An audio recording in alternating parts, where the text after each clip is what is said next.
Hello everyone. This is Pastor Dave from Gloria Dei Lutheran Church out in our wonderful garden area and on a beautiful day. And we are exploring what it means to build our lives in the promises of God. So I'm just going to read what Max Lucado writes on this very important promise.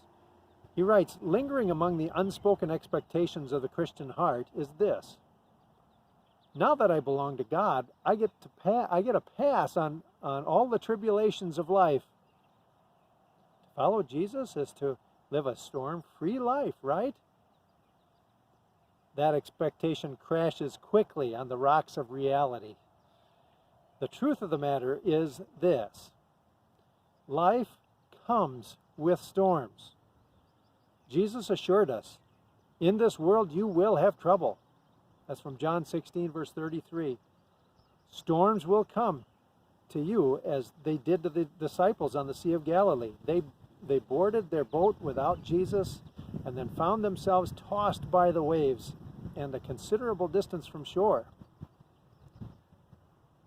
And that story is found in Matthew chapter 14. Like them, you may be asking, where in the world is Jesus? The answer might be surprising.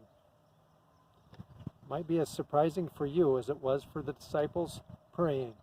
When the disciples came upon the storm, Jesus had gone up on a mountainside by himself to pray.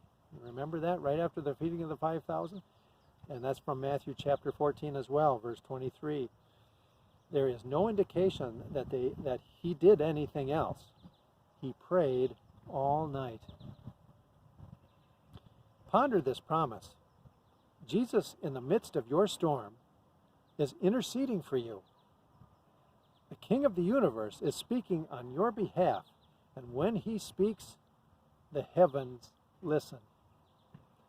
Unshakable hope is the firstborn offspring of this promise.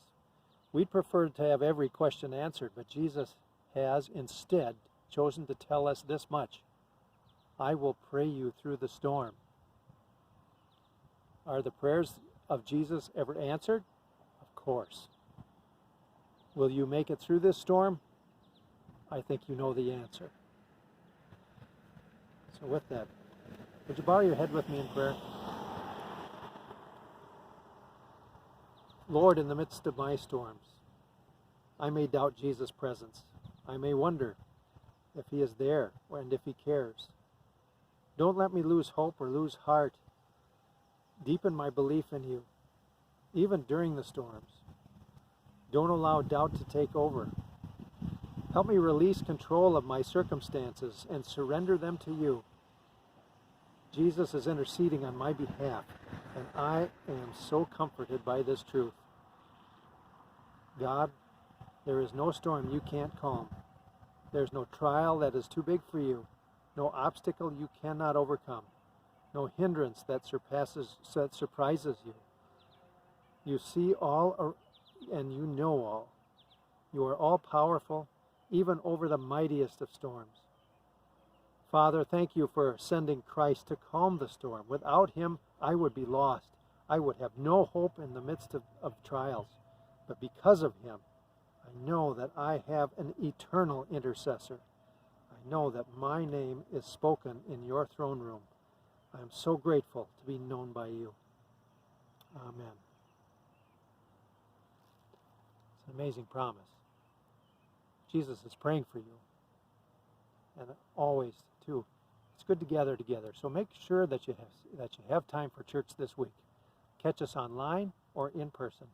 And check up on our Facebook page as well. So Jesus is praying for you. And let us all keep and live the faith.